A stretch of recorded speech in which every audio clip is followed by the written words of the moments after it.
अरे सबसे मुश्किल आजमाइश है, खास करके दुआओं की कबूलियत का इंतज़ार।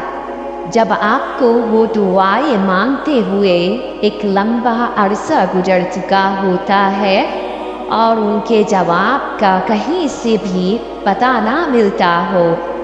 यही दुआएं तो है जिनके लिए अल्लाह ने अपने मौज़े बनाए हैं, वरना आम दुआएं तो बिन मांगे ही मिल जाती है।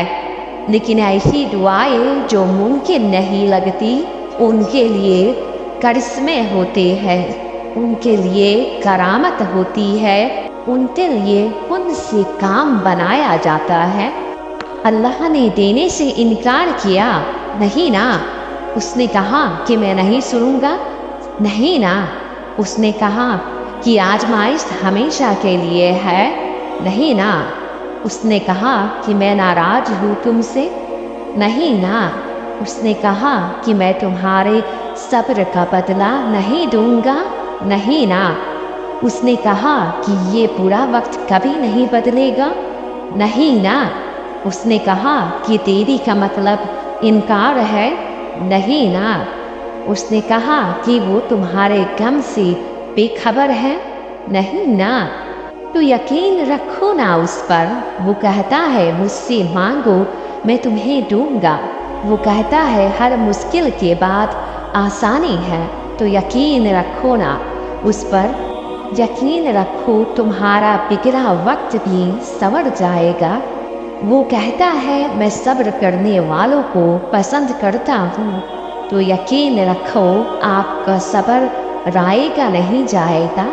अपनी मांगी हुई दुआओं पर इतनी उदासी कैसी, और बेयकीनी ऐसी कि अल्लाह एकदम तुम्हारे दिल से उतर गया हो जैसे, बस इसलिए कि वो देर कर देता है आपकी दुआओं पे उन कहने में, मुआज़्ज़े होने में, सब्र देने में, उम्मीद दिलाने में, तवक्कुल मजबूत करने में, और सबसे बढ़कर आपकी चाह में।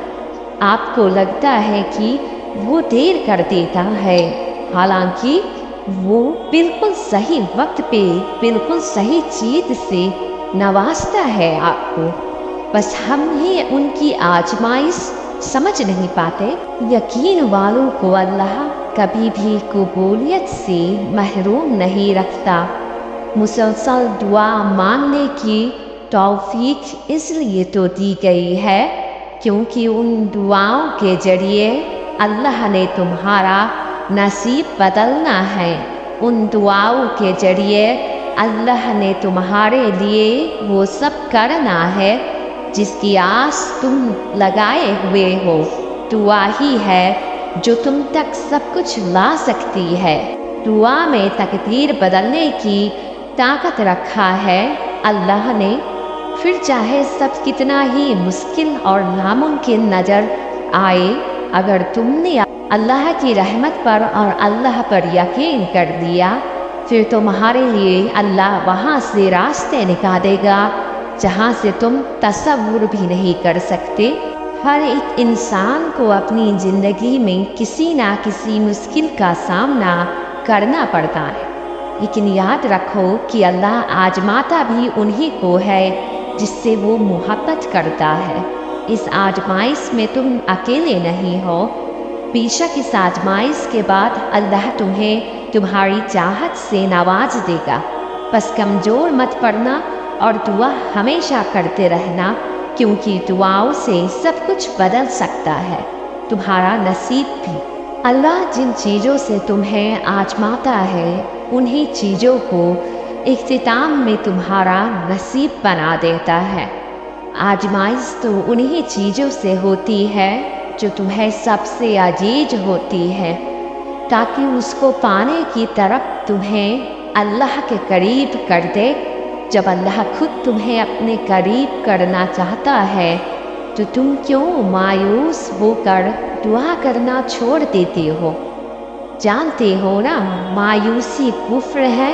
नामुमकिन देखकर भी जो दुआ करना नहीं छोड़ता, अल्लाह की ताकत पर यकीन रखते हैं, پھر ان کے لیے اللہ ایسے راستے نکالتا ہے کہ لوگوں کی عقل حیران رہ جاتی ہے۔ یہ زندگی تو آزمائش کا سمندر ہے، کسی سے لے کر آزمایا جاتا ہے تو کسی کو بے تحاشا دے کر آزمایا جاتا ہے۔ بس کہیں صبر کی تو کہیں شکر کی آزمائش ہوتی ہے۔ اللہ آزماتا انہیں ہے جن سے وہ محبت کرتا ہے۔ وہ تمہاری نظر میں چیزیں اس لیے ناممکن بنا دیتا ہے تاکہ تم ممکن ہونے کے لیے اسے مناؤ، کیونکہ وہ دعا مانگنے والے ہاتھ کو کبھی خالی نہیں لوٹاتا۔ وہ دعا کو زبان تک پہنچاتا ہی تب ہے جب اسے تمہیں اس چیز سے نوازنا ہوتا ہے۔ صبر کا مطلب یہ نہیں کہ آپ رو نہیں سکتے۔ صبر کے لیے ہر وقت مضبوط رہنا ضروری نہیں۔ ہم سب انسان ہیں اور ہم میں اتنا زیادہ ضبط کرنے کی صلاحیت ہوتی تو اللہ کبھی بھی آنسو نہیں بناتا۔ اور آپ جانتے ہیں کہ باقی سب مقامات ایک طرف ہے، لیکن آنسو کا اللہ کے یہاں مقام سب سے افضل ہے۔ جو آنسو اس کی دہلیز پہ بہا دیا جاتے ہیں وہ انہیں اپنے پاس سنبھال کر رکھتا ہے اور ایک ایک آنسو کا صلہ دگنا کر کے عطا کرتا ہے۔ وہ جانتا ہے میرا بندہ جب تھک جاتا ہے تو روتا ہے۔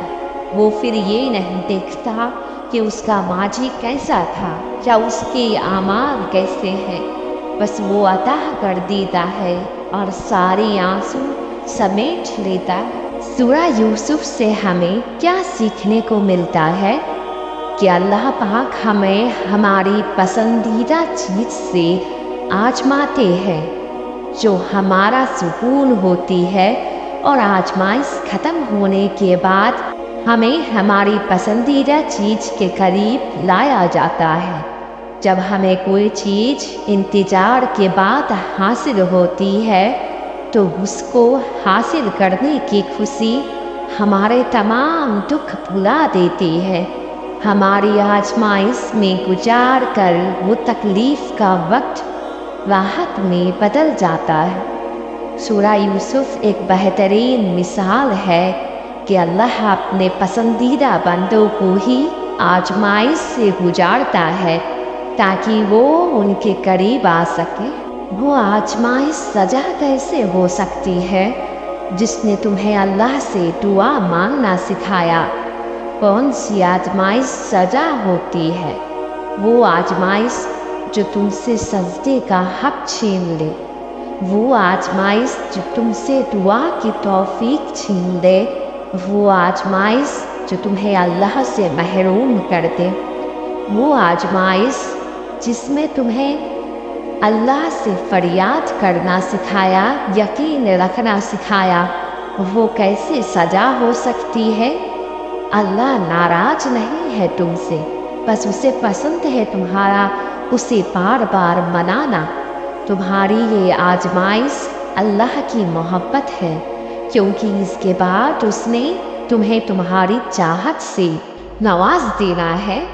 پھر آزمائش کے دوران اکثر اللہ اس چیز کو تم سے دور کر کے بھی آزماتا ہے تاکہ تم طرف اٹھو اور اسے پانے کے لیے اپنے رب کے قریب ہو جاؤ۔ اور وہ تم نے سنا نہیں، جو رب کے قریب ہوتے ہیں ان کے بہت اچھے نصیب ہوتے ہیں۔ ہاں پتہ ہے مجھے آپ کی دعاؤں میں بھی بار بار ناکامیاں آ رہی ہوں گی، لیکن اس کا ہرگز مطلب یہ نہیں ہے کہ آپ اللہ سے دعا کرنا ہی چھوڑ دیں، کیونکہ یہ ناکامیاں تو نصیب والوں کے حصے میں آتی ہے۔ درد تکلیفیں تو ہمیں اللہ سے جوڑے رکھتا ہے۔ یہی وجہ ہے کہ کسی نہ کسی موڑ پر وہ کوئی مشکل، کوئی تکلیف بھیج کر اپنے پاس بٹھائے رکھتا ہے۔ دعا کی طاقت کو کبھی کم نہیں سمجھو۔ ایک دعا ہی ہے جو آپ کی پوری زندگی بدل سکتی ہے۔